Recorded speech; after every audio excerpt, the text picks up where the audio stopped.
and welcome to another edition of Thinking Like a Lawyer. I'm Joe Patrice. I like that I didn't even have to say anything to break you. Well, I was just so braced for somebody to step on the intro as per usual. I Like gotta this. keep you on your toes. Yeah, I gotta hey. keep you on your toes. I'm Joe Patrice. That's Kathryn Rubino. You also heard Chris Williams. How are everybody doing out there? You know, I'm okay. It survived the winter storm. Oh, yeah? There was a storm? Really? Small talk. Yeah. God damn it.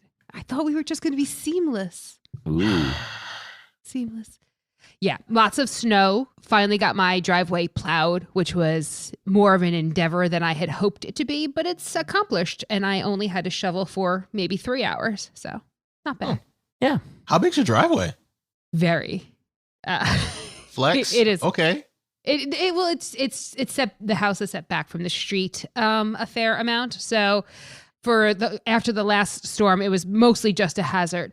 So trying to not have that happen again. But you know, how was your weekend, Chris? It was spent in Philly, having some furnace issues. They should be resolved tomorrow. But until then, I was like, you know what? I really do like not hearing my teeth chatter. So my friends were kind enough to let me crash. And I was very responsible. And by that, I mean, I did nothing but play video games. I think I might have mentioned before for small talk, but it's this $3 video game called Vampire Survivor. It has no reason being as good as it is for $3.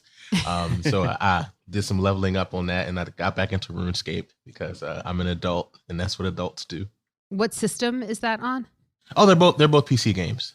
PC okay. games. Gotcha. I know Joe plays a fair amount of the gamings and No, I don't think nearly enough to be considered a gamer.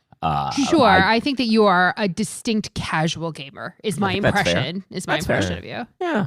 There's like a strict process, and like if you wash over twice a week, you're no longer a gamer. Like Yeah, it just I think becomes a that's right. casual. that's There was fair. there was an update in the definition of a gamer in the DSM-5. Okay. Yeah, fair enough. I've been playing on the Nintendo Switch because my nieces got one for Christmas, and so I obviously need to up my skill level so that I can hang with the 9-year-old. Yeah. Hollow Knight is fun. If you get a chance to get that for the Switch, do that. It has this really nice Nightmare Before Christmas aesthetic kind of going to it. Oh, cool. It's really cute, and it's also difficult. So like, I recommend that if you have to, kill time in between shoveling. Always. So, how are we doing? We feeling good about the talk that we just had? I'm feeling kind of apprehensive, actually, Oh, why? because I'm pretty sure that there's going to be a sound effect soon. What? Yeah. Yeah. Look, if You're just don't- waiting for me to talk, so if you interrupt if me. you don't like like the an if interrupting you cow. don't like the sound effect, I thought this was just part of our like repartee, but do you really not like it? Is that all? I hate you. I knew that was happening, and I could do nothing to stop it. Yeah. So, interesting transition. Last week, we did a show that was instantly out of date. You might have noticed when it came out. That's because somebody else saw something happening and realized there was something they could kind of do to slow it down. And It's like lead follower, get out of the way. Breyer got out of the way. that's right. One of the all-time classic lines. Whenever somebody says lead follower, get out of the way, I get out of the way. That's not the point. It's supposed to inspire you to lead or at least shame you into following. Yeah. Idiocracy. Yeah, Stephen Breyer has retired from the Supreme Court. he has. So That deserves a little fanfare. Yeah.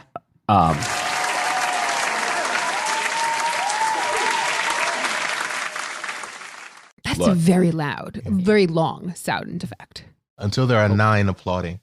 Yeah, exactly. So Stephen Breyer has retired. Well, will at the end of the term, assuming a replacement has been confirmed. That is all the caveats in his letter. This is something that a lot of people were expecting for a while. Some people thought maybe it would happen a little earlier in the process, such that it doesn't run the risk of running up into midterms. But here we are. Better late than never. Yeah. I mean, I don't know. I am still surprised. I know a lot of you said some folks weren't, but when he didn't retire kind of immediately upon the Democrats securing both the presidency and the Senate, I didn't think it was going to happen. I'm not sure what exactly changed that changed his mind. That wasn't true last year, and again, does not butt up into the midterms, but here we are. Yeah, so happy trails, I guess, to make this kind of like a PTI moment. Happy trails to Stephen Breyer, who will be leaving the court after being on it for, the entire lives of most people in law school, which is in no way a sign that we have a broken system that's functionally hands power to an aristocracy. But yeah, so he's going to be leaving. Who's going to replace him? A Black woman. That's true. Oh, so, no. Yeah, so I will say that one of the earliest takes I saw was from both right-wingers and left-wingers saying this won't change the 6-3 conservative majority on the court, so everyone should just relax. There's not going to be any attempt at blocking this sort of a pick. And that took about, let me check my notes, about 2 hours to be blown completely up, which that's how much it was blown up. Yeah, I have an explosion effect now. Did you upgrade the soundboard? No, it was on there before. I just hadn't noticed it for a while. It was a lesser sound effect. Yeah, it's just on. Yeah. Anyway, yes. So well, the racists have come out now, right? They have. You can't stop white people from racisting. Yes, racist. It's kind of baked in. Pepperidge Farm remembers white people racist. Yeah. But yeah, the concept of a Black woman having this job was blowing people's minds. Was real quick with the old racism. So who wants to tackle that topic? Well, right it was Chris's story. You can go for it, Chris. Okay, this is just fun to watch and see meltdowns happen real time. Yeah, and the fun thing is the conversations that aren't being had, because of course the obvious thing is like, oh, isn't there an asterisk next to this appointee or person who's nominated name just because they were singled out because being a Black woman was a requirement. But my thing is, we've had a long, multiple centuries tradition of only having white males as like being a hard requirement. Mm-hmm. Only of 115 justices, I think, 7 of them have not been white men. Mm-hmm. And now the it's time to change things. Like, really, what happened to having the idea of what's happening for the sake of equity? It's too much. And also, my other thing is about the asterisk is they're like, oh, now that you're specifically getting a Black woman, what about the most qualified candidates? As if it's just a foregone conclusion that a Black woman wouldn't be the most qualified candidate. Yep. And I think about the people, and when I think about what judges are supposed to represent in like the public image, you're supposed to have like an upstanding moral person, right? You got the guy that likes beer and got accused of raping somebody on court. Attempted, yes. Yeah. Accused of, that was correct. Accused of attempted rape. Accused of attempted rape. You also got another guy accused of rape. Shouts out to Clarence. It's the whole. Well, not rape. No, not accused. Sexual harassment. Accused of sexual harassment. Yeah. Apologies, Clarence. Sexual harassment. Getting all the various sexual crimes straight is difficult, and that's a sentence that probably shouldn't be said about a Supreme Court. As a general matter. And getting them straight. I mean, they got a shouts out to Scalia and what was it, Obergefell? You got a long history of like judges doing like wonky ass judges. Like you got I think Amy Coney Barrett's biggest accolade was that she was wasn't she an intern for Scalia? Or a clerk? She clerked, yeah. Yeah. She clerked for like everybody clerks, yeah. Well, like everybody in the court clerks. Like it's kind of a thing. Like she didn't know all the 5 prongs of the First Amendment. She had like 3 cases that she was notable on. So like you got people who are not the most qualified recently getting knocked in as far as like legal accolades or moral ones. But the promise of a Black woman is generating this much outrage. I'm like, what? I mean, the really galling part about it is one of the folks who said some reprehensible stuff was Ilya Shapiro, and compare and contrast he believe he said the phrase was that it was going to be a lesser black woman, right?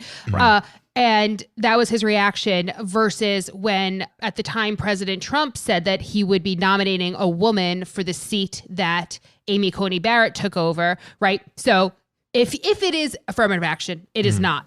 If it is, same thing happened, but instead of having this kind of why are we limiting it only to women instead of the most qualified candidate? Instead, Shapiro's reaction when Barrett was nominated was, she's an incredibly qualified, brilliant jurist. Right. Yeah. That was his reaction. That when it was a conservative, but not only did he say this of the yet as unknown nominee in this instance, because he knows it'll be a black woman and therefore cannot possibly be qualified. But if you go back to what he said when Sonia Sotomayor, clearly the best justice, right? She's got a special place in my heart. I'm going to say it, whatever. When she was nominated, he went off about how she was unqualified. Never mind all the years that she spent on the Second Circuit. Never mind her elite pedigree. It is not a bug. It's a feature of the modern conservative movement. They denigrate everyone who's not them, trying to undermine their achievements because that's the only thing that's what will stick in casual observers' minds. I mean, Reagan made it clear he was going to pick a woman for the seat that eventually was Sandy O'Connor's. Yep. Yeah. And also, white women are the ones who benefit the most from affirmative action. Yeah.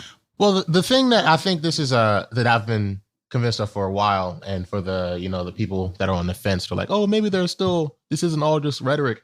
Things make a lot more sense, and we just take as an axiom that it's only identity politics when it doesn't involve white people's benefit. Yep. Right. Amy Coney Barrett, that decision. Oh, we'll just get a Republican-leaning woman so that when we overturned Roe, at least there was a woman on the court. That was a clear identity politics decision. Yep. Like there's no question. Like people see potential cases coming before courts, and there's already like 5-4, 6-3 breakdowns before they even get to the merits of the case. That's before the judges, because we already in a regime of identity politics. We already know, based off of people's prior voting habits, their political parties, what have you, what's likely going to be the outcome. And it seems as if people are talking about like, oh, doesn't this start being identity politics when there are people that aren't white that are becoming included? It is wildly racist. It's so obvious seemingly to everyone, except for Georgetown, apparently. Yeah. Yes, because Georgetown had recently hired Shapiro to do run a center, and he, very quickly rolled out this stuff. He's not alone, though. There's a on that note, not all of Georgetown. Georgetown's Balsa is actually trying to get him to not teach there. I mean, look, it's whatever ends up happening with this sort of situation. It's the dean came out saying he was against the statement, but not actually doing much about it. Right. And we will talk a little bit more in a bit about the whole concept of deans and whether or not they do much about stuff. But yeah, so right now, I think before we get off of the subject of, a Supreme Court justice opening is a big deal. So let's keep this rolling for a little bit and talk nominees.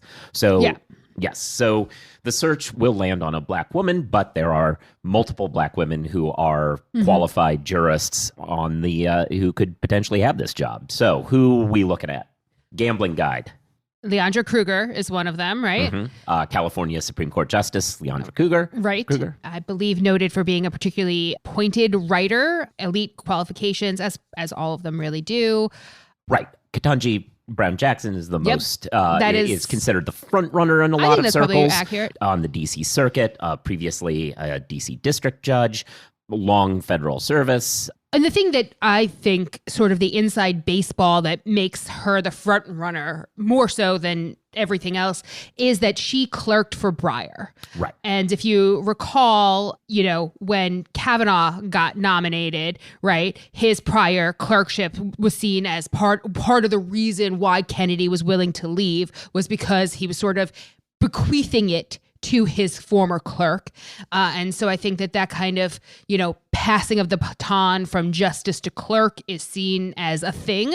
And when I was kind of figuring this all out, I was like, oh, that's it. That's the signal that this is who it's going to be. I mean, nothing says we have a legitimate democratic system and not a series of aristocratic appointments than only handing over power to your own chosen successor. Hey, a lot of the people on the system. Let's not forget, a lot of the people on the Supreme Court are Harvard grads, and we know they have a long-standing tradition of legacy admissions. Yeah, why not do that with the justices? Yeah, so that's satire, sarcasm, by the way. Harvard and Yale. I mean, look, not for nothing, Amy Coney Barrett did not go to Harvard or Yale, so there is that at least. Right, she's the only one who's currently on the court, right?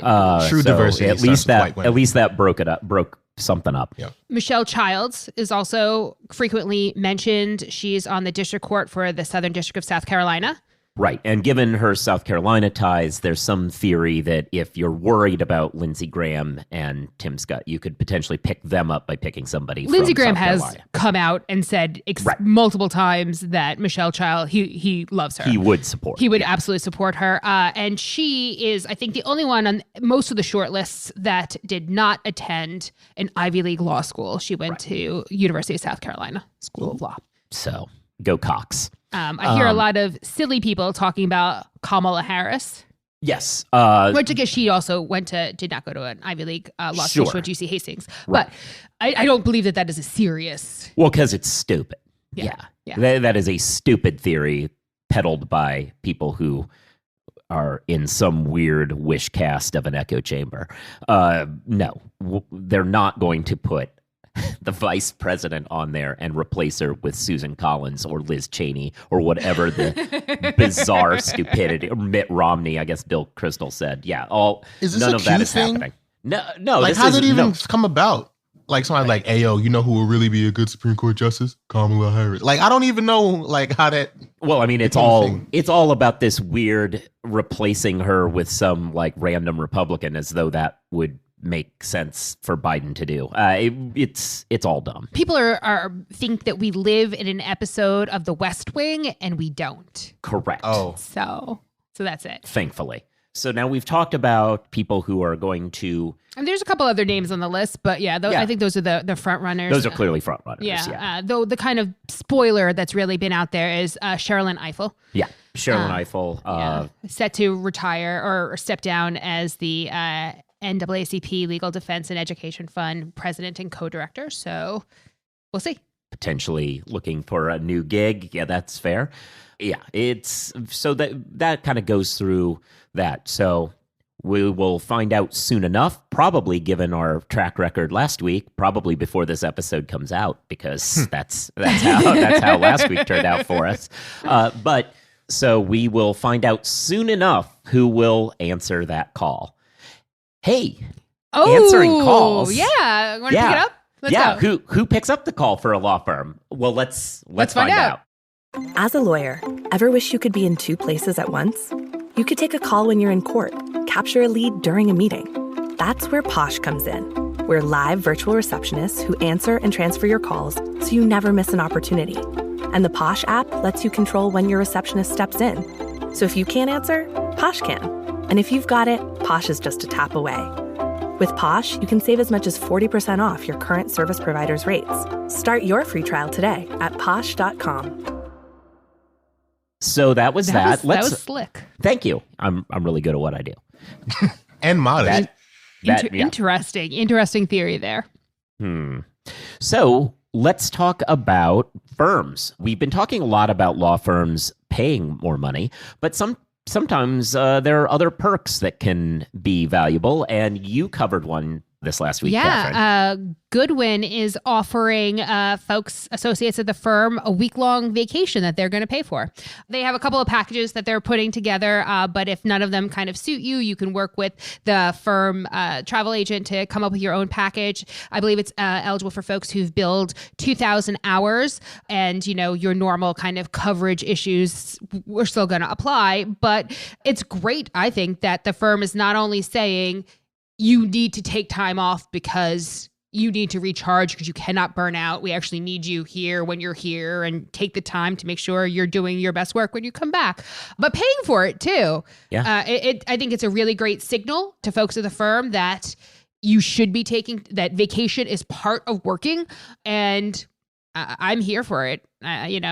There's a couple of other firms that are doing fun stuff like that, whether it's billing your hours, that you're 40 hours, that you're on vacation towards your billable hour requirement. I think Oric's doing that. A couple other firms doing stuff like that. But now in the middle, we've talked ad nauseum that we're in the middle of a talent war for associate talent. And this is a nice little perk. This is one way. And it's hard to kind of communicate and to understand when you're lateraling as an associate what the firm ambiance is like, right? I hate saying firm culture because it's kind of cheesy and what the hell does that even mean? But I think that these are the sorts of programs, and it's so hard to kind of legislate what it feels like to be an associate at a firm. Because, oftentimes big law firms are little fiefdoms, right? Where my life is miserable because I work for partner X and they are jackass, and your life is wonderful because you work for partner Y all the time and they're amazing. And so with that kind of imbalance and kind of experiences that can happen oftentimes at law firms, this kind of top-down program, I think, really goes far to say to folks, this is something everyone needs to value and prioritize and we care about as a firm.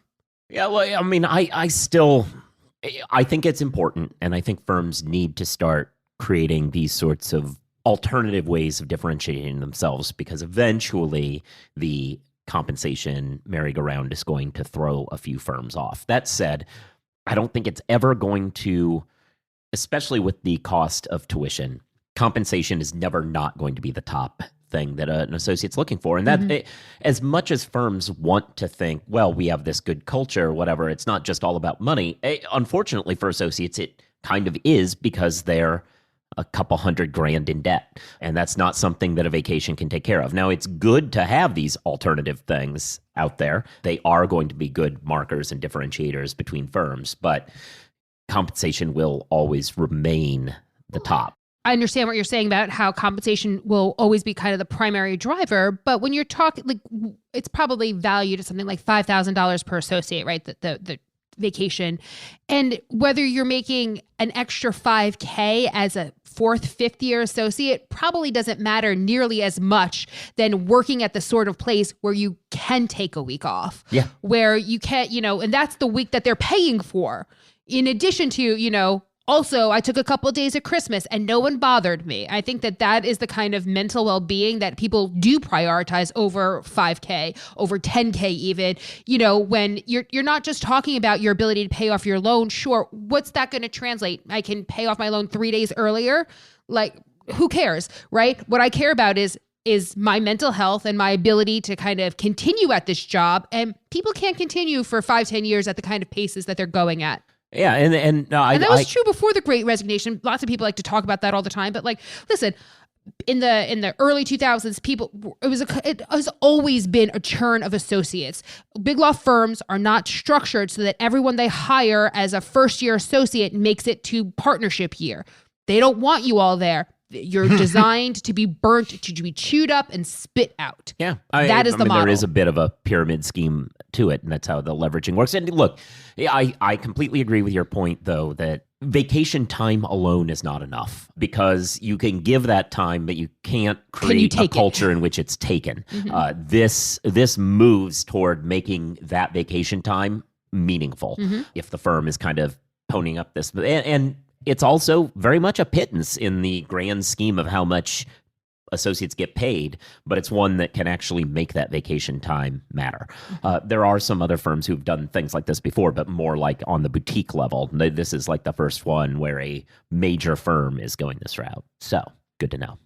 We good with that? Yeah, I mean... Let's talk about law schools again. And speaking of our dean's going to do something, Amy... Oh, right, you kind of teased that earlier. I did. Oh, so bringing look at that foreshadowing. Yeah, That's like a pro move there. 2 points. Yeah, so now for Slytherin.